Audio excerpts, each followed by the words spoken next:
I walked into my daughter's engagement party wearing my best suit, only to hear her future mother-in-law call me the maintenance lady. Everyone laughed.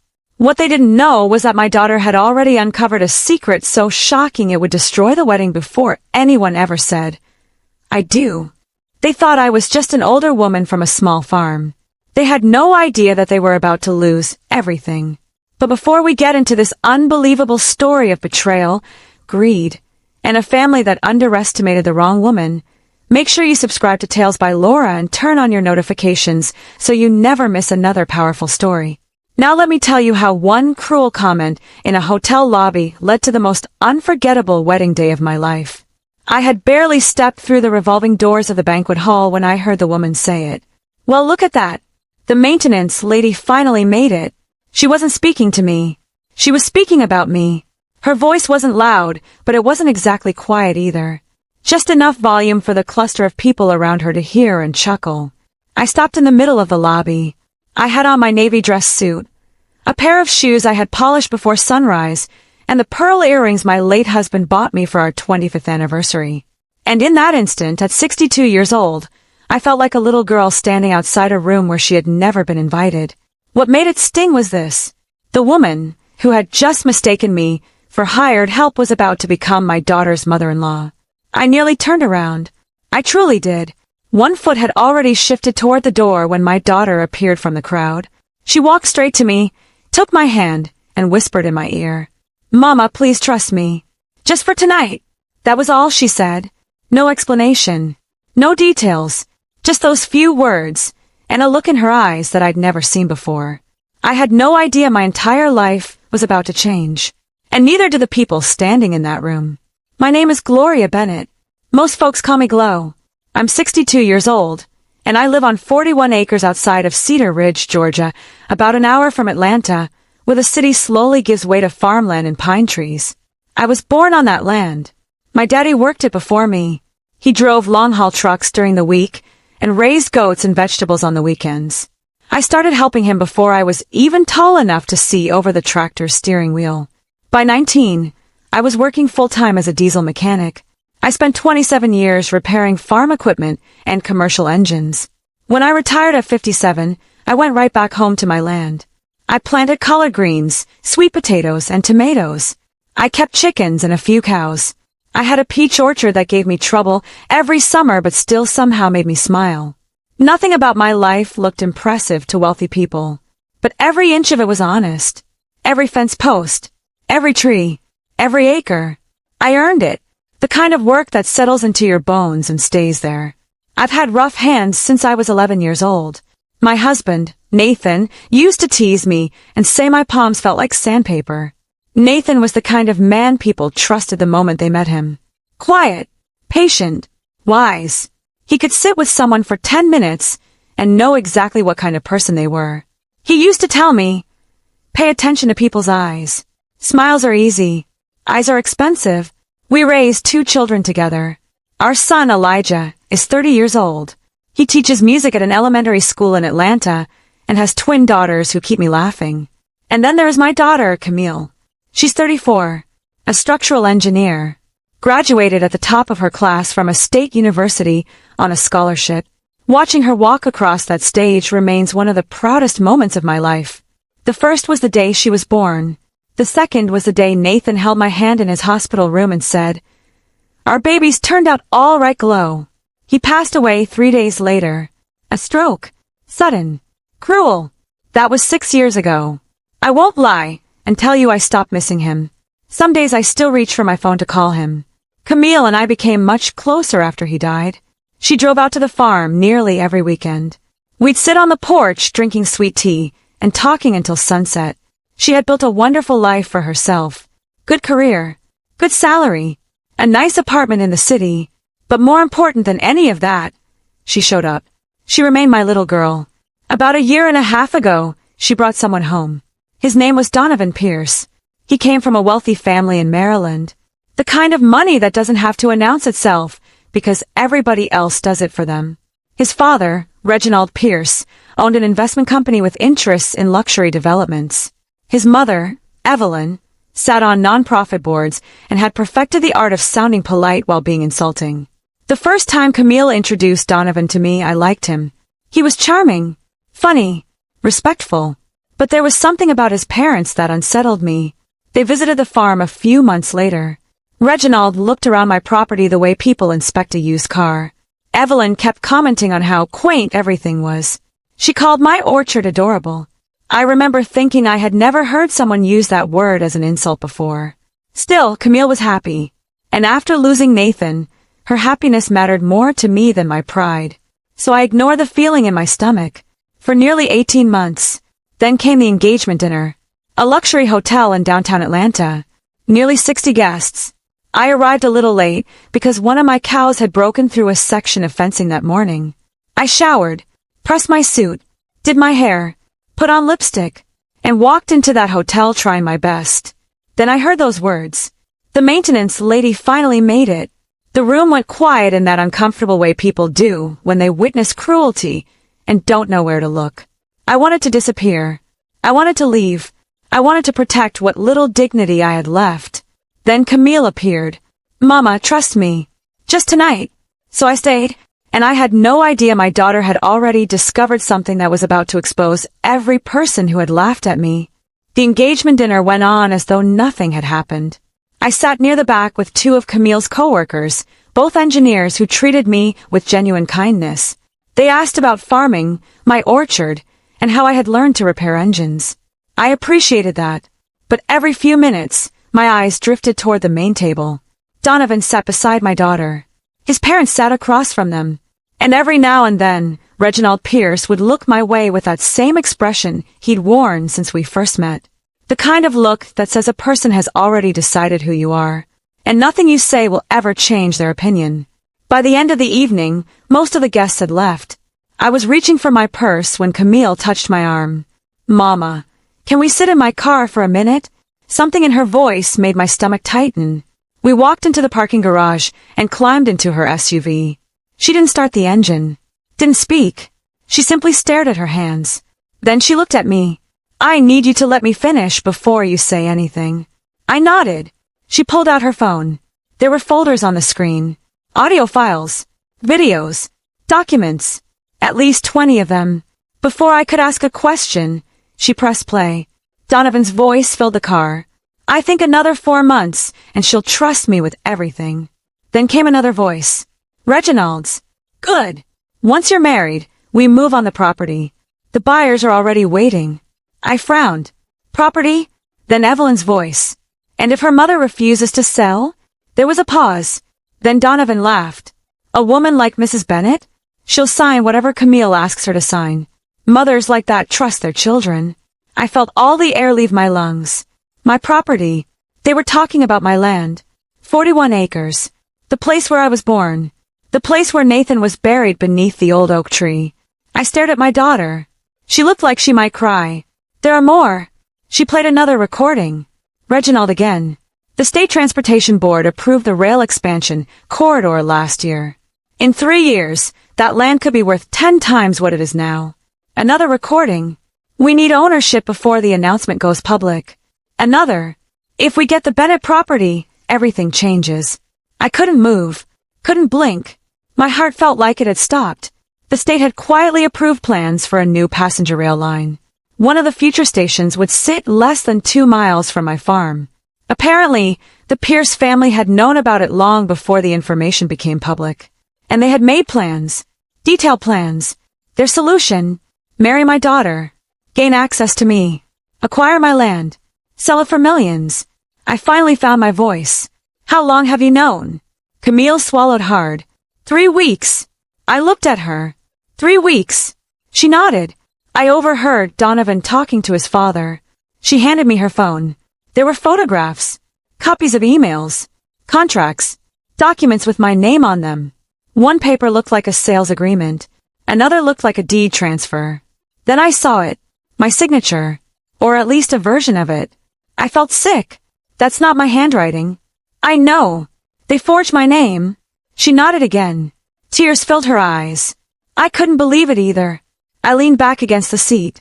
Everything I'd thought about these people suddenly rearranged itself. Every compliment, every dinner, every smile, every visit to my farm. All of it had been part of something else. A business transaction. I thought about Evelyn calling my orchard adorable. I thought about Reginald asking how old my equipment was. I thought about Donovan taking pictures of my property and saying he loved the scenery. It had never been about scenery. It had been about money. I looked at my daughter. "What are you going to do?" She was quiet for a long time. Then she said something I never expected. "I'm going through with the wedding." I nearly choked. "What?" "Not the marriage," she said quickly. "The ceremony." I stared at her. She took a deep breath. "I'm exposing them." I didn't know what to say. I was raised to handle problems. Privately. Nathan believed in dignity. My father believed family business stayed inside the family. Making a public scene had never been our way. Part of me wanted to cancel everything. Call the police. Hire a lawyer. Disappear. But then I remembered that woman's voice in the lobby. The maintenance lady. I remember the laughter. I remembered years of people assuming that because my hands were rough and my clothes weren't expensive, I must somehow be less than they were. Then I thought about Nathan. About what he always said whenever I let people walk over me. Truth doesn't need hiding, Gloria. I closed my eyes. Then I opened them. "What do you need from me?" Camille finally smiled. "I need you to trust me." I laughed softly. "Looks like that's becoming your favorite sentence." She reached across the console and squeezed my hand. "I've already spoken to an attorney." I blinked. "You what?" "And a friend who works in audiovisual production." I stared at my daughter. She had inherited my stubbornness, and apparently her father's planning skills. The recordings have been authenticated. The documents have been copied. Everything is backed up. I couldn't help myself. I started laughing. Not because any of it was funny, because I suddenly realized my little girl had become someone extraordinary. Someone brave. Someone who refused to be used. I wiped my eyes. "When exactly were you planning to tell me all this?" She smiled. "Tonight." I took a deep breath. Then I nodded. "All right. You mean it." "I mean it." She squeezed my hand again. And for the first time that evening, I saw relief on her face. "What happens now?" I asked. She looked out through the windshield. "Now we let the truth introduce itself." The next morning, I met Camille at her apartment. She introduced me to her friend, Jordan Ellis, a lighting and production specialist she had known since college. Jordan had already set everything up. A projector, a sound system, a hidden laptop, even backup copies of every recording. The venue staff had been told there would be a surprise photo presentation during the ceremony. Technically, that wasn't a lie. There was definitely going to be a presentation, just not the kind anyone expected. Jordan walked us through every detail. The timing had been planned down to the minute. As I watched him click through the files, I felt strangely calm. Not angry, not nervous, just clear, crystal clear. That night, back in my hotel room, I laid my dress on the bed. It was the same emerald green suit I'd worn to Elijah's wedding. I sat by the window for nearly an hour. I thought about Nathan. I thought about my parents. I thought about my grandparents, who had bought the first 6 acres of our land with money they saved from years of factory work. 4 generations. 4 generations of early mornings and sacrifices. And someone thought they could take it with a forged signature and a marriage certificate. Something settled inside me then. A kind of peace. The ceremony was scheduled for 3 o'clock the next afternoon. I arrived early. The ballroom slowly filled with people. The Pierce family arrived first. Reginald walked in like a man attending his own coronation. Evelyn wore a silver dress that probably cost more than my first pickup truck. Their friends followed behind them, all polished smiles and expensive jewelry. Then I saw my daughter. She stood near the front in a cream-colored gown. To everyone else, she looked like a nervous bride. I knew better. I knew that look.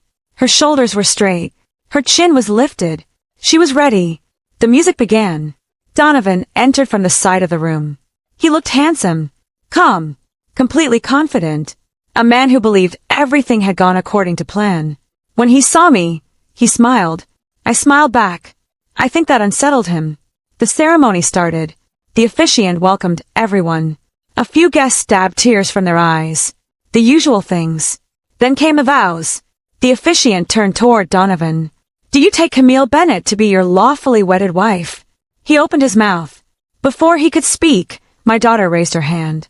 Before we continue, she said calmly, there's something everyone here deserves to see. The room went still. Donovan frowned. Reginald looked confused. At the back of the ballroom, the large screen lit up.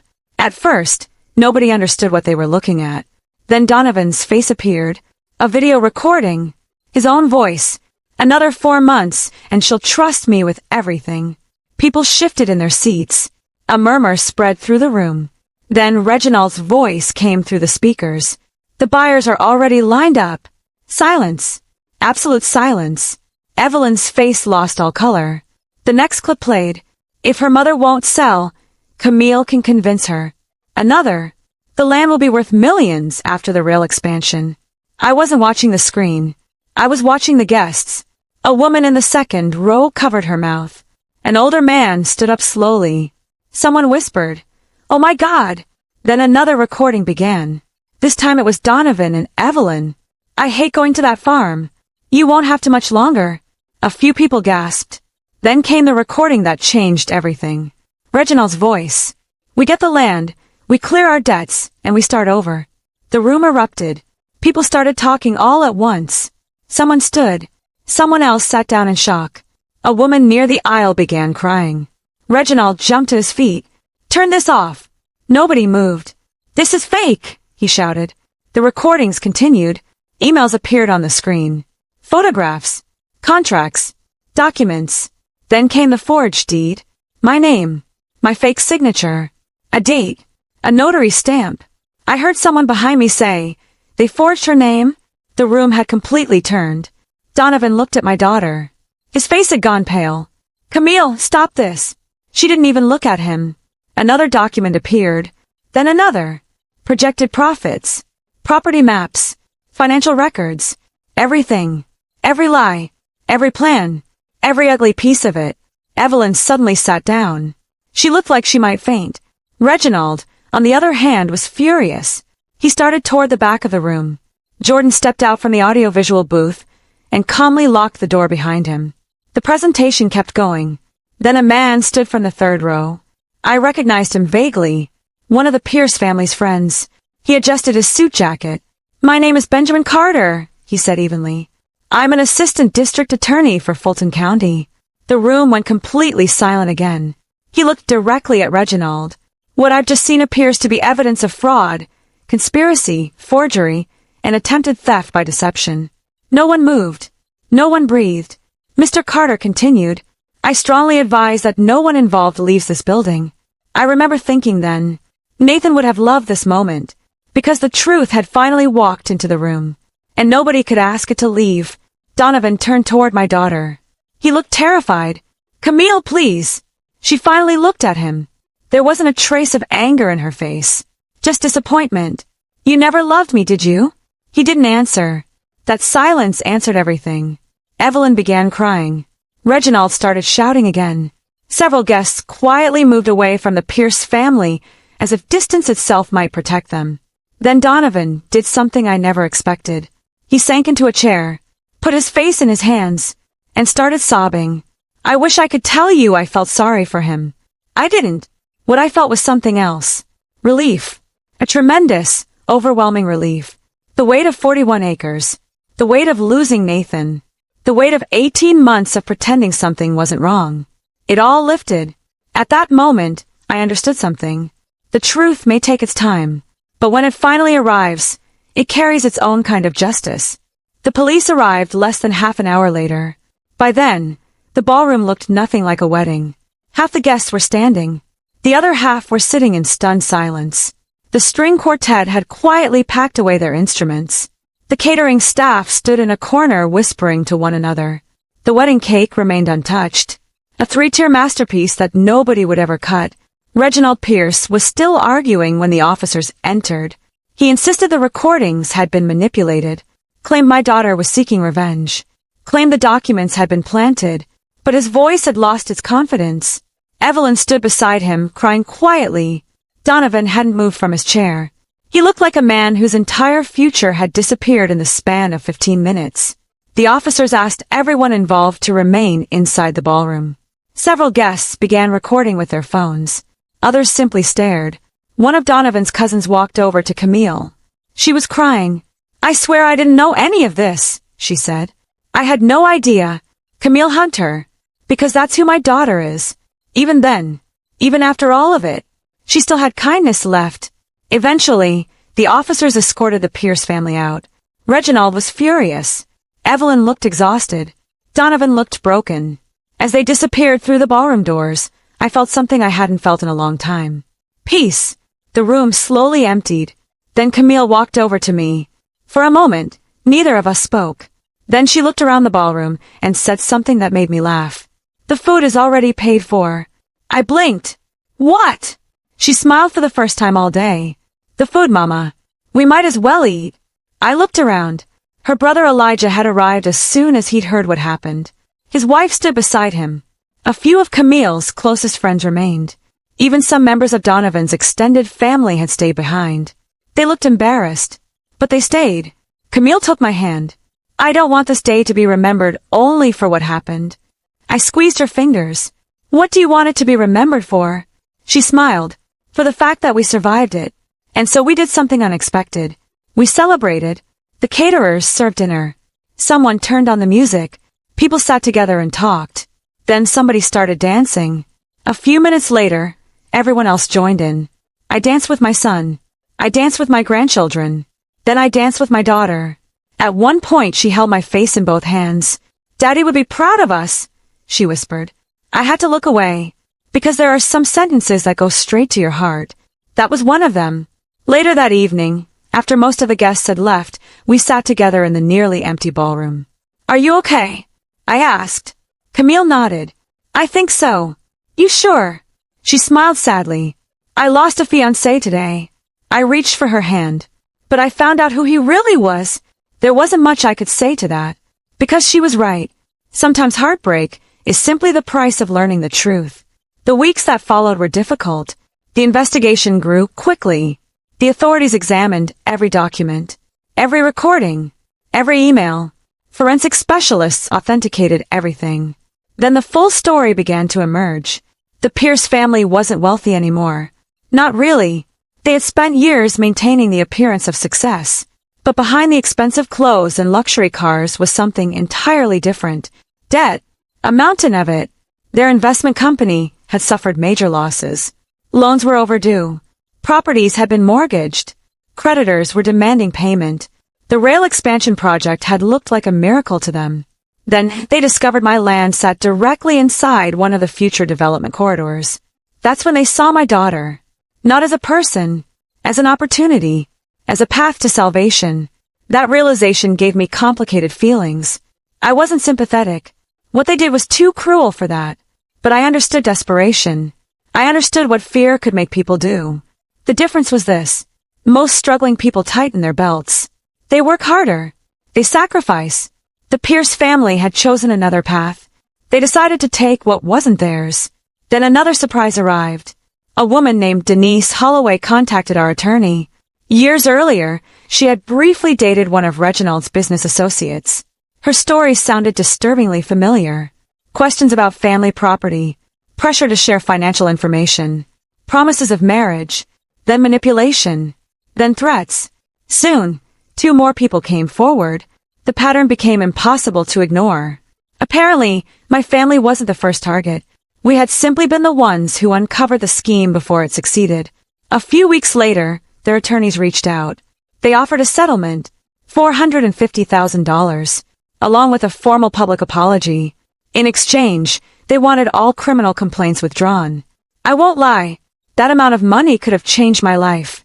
It could have repaired every fence on my property, bought new equipment, paid off every debt my children had. I sat on my porch for hours thinking about it. Then Camille came outside. "You've been quiet all day." I nodded. She sat beside me. "What are you thinking?" I looked out toward the orchard. "That's a lot of money." "It is." I took a deep breath. "But it doesn't feel right." She nodded slowly. I looked at her. "What do you think?" She was quiet for a long moment. Then she said something that sounded exactly like her father. "The truth shouldn't have a price tag." I smiled, because Nathan used to say those exact words. I made my decision right then. We said no. Not because we were rich. We weren't. Not because the money wouldn't help. It would. We said no because some things matter more. And because the next family deserved protection too. The case moved forward. And eventually, it went to trial. The trial lasted a little over 2 weeks. By then, the story had spread far beyond our county. People wanted to know how an engagement had turned into a criminal case. Reporters sat in the courtroom every day. The defense tried everything. They painted Camille as a bitter woman seeking revenge. They claimed she had edited the recordings. They argued that the documents had been misunderstood. It sounded convincing at first, until the experts testified. Audio specialists confirmed the recordings were authentic. Handwriting experts proved my signature had been forged.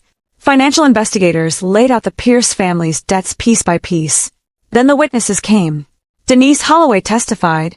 Then another woman. Then a man from North Carolina. Different people. Different years. The same pattern. The same questions about family property. The same pressure. The same manipulation. After a while, the courtroom didn't feel like a place of arguments anymore. It felt like a place where the truth had finally become too heavy to carry in secret. I remember looking at Donovan during one of those days. He looked older. Not in years. In spirit. The kind of tired that comes from realizing your choices have cost you everything. At one point our eyes met. He looked away first. I didn't hate him. I truly didn't. But I couldn't save him from the consequences of his own decisions. None of us could. The verdict came on a Thursday afternoon. The courtroom was packed. I sat beside Camille and held her hand. The jury returned. The foreperson stood. And one by one, the verdicts were read. Guilty. Guilty. Guilty. On every count. A few weeks later came sentencing. Reginald Pierce received 12 years in prison. Evelyn received 8. Donovan was sentenced to 10 years. The judge said something that day that I wrote down and tucked into my Bible. She said, "The greatest mistake these defendants made was believing that dignity belongs only to people with money. They assumed integrity could be manipulated and that hard work could be outpriced. They were wrong." I still think about those words. After the trial, life slowly settled again. Camille made a decision that surprised me. She left Atlanta, not because she was running away, because she finally understood where she belonged. She moved back to the farm. She kept her engineering job and worked remotely most of the week. In the evenings, she'd walk the property with me. We repaired fences, pruned trees, planted vegetables. We laughed more than we had in years. One afternoon she looked at me and said something I'll never forget. I spent so much time trying to fit into a world that never respected me. I looked at her. What world is that? The one where people keep score with money and zip codes. I nodded. I knew exactly what she meant. A year later, she met someone. His name was Malcolm Reed, a landscape architect from Birmingham. The first time he came to the farm, he showed up wearing jeans and muddy boots because he'd been helping at a community garden. He shook my hand and asked me questions about peach trees. He listened when I spoke. He laughed easily, and he never once looked at my land like a business opportunity. He looked at it the way my husband had, like home. 2 years later, they got married right there on the property, under the old oak tree, the same tree where Nathan and I used to sit on summer evenings. There were only about 50 people there. Family, friends, neighbors, people who genuinely loved us. No grand ballroom, no crystal chandeliers, no performance, just joy. As I watched my daughter dance with her new husband, I felt something I hadn't felt since losing Nathan. Contentment. Deep, steady contentment. I realized then that everything we almost lost had somehow led us back to ourselves. And if this story taught me anything, it's this. The people who work hardest to make you feel small are often terrified of what you represent. Because your peace reminds them of everything they don't have. Your integrity reminds them of the shortcuts they've taken. Your contentment reminds them that money can't buy the things they spend their lives chasing. That woman called me the maintenance lady because she needed to believe I was beneath her. Because if I wasn't, then she'd have to face the truth about herself. For a long time, I wondered whether I should have been embarrassed that day in the hotel lobby. Now I know better. There was never anything wrong with me. I wasn't too country. I wasn't too simple. I wasn't too poor. I wasn't lacking anything. The problem was never my rough hands or my old truck or my little peach orchard. The problem was that some people only recognize value when it comes wrapped in expensive packaging. I am 62 years old. I still wake before sunrise. I still work until my knees remind me I'm not 30 anymore. I still have dirt under my fingernails half the time. And I sleep every night like a woman with nothing to hide. That is the inheritance I wanted. Not money, not status, just an honest life, a good name, children who know their worth, and a piece of land that carries the stories of the people who came before us. If I've learned anything, it's this. Never make yourself smaller so someone else can feel bigger. And never let anyone convince you that dignity has a price. Because it doesn't. Not for sale, not for trade, and certainly not for millions of dollars. That's the whole story. And every time I walk through my orchard at sunset, I thank God that my daughter chose the truth over comfort. Because sometimes the bravest thing a person can do is let the truth speak for itself. Before we finish, I'd love to hear from you. If you were in my shoes, would you have exposed the truth at the wedding, accepted the settlement money, or simply walked away? Let me know in the comments below. Sometimes the people who underestimate you end up teaching you the greatest lesson of all, that your worth was never determined by their opinion. I still wake up each morning, walk through my orchard, and thank God for the truth, for my family, and for the courage to stand firm when it mattered most. If this story touched you, inspired you, or reminded you of your own strength, please like, share, and subscribe to Tales by Laura. Until next time, remember this. Never make yourself smaller to fit into someone else's world. The right people will see your value exactly as you are. Thank you for spending this time with me, and I'll see you in the next story.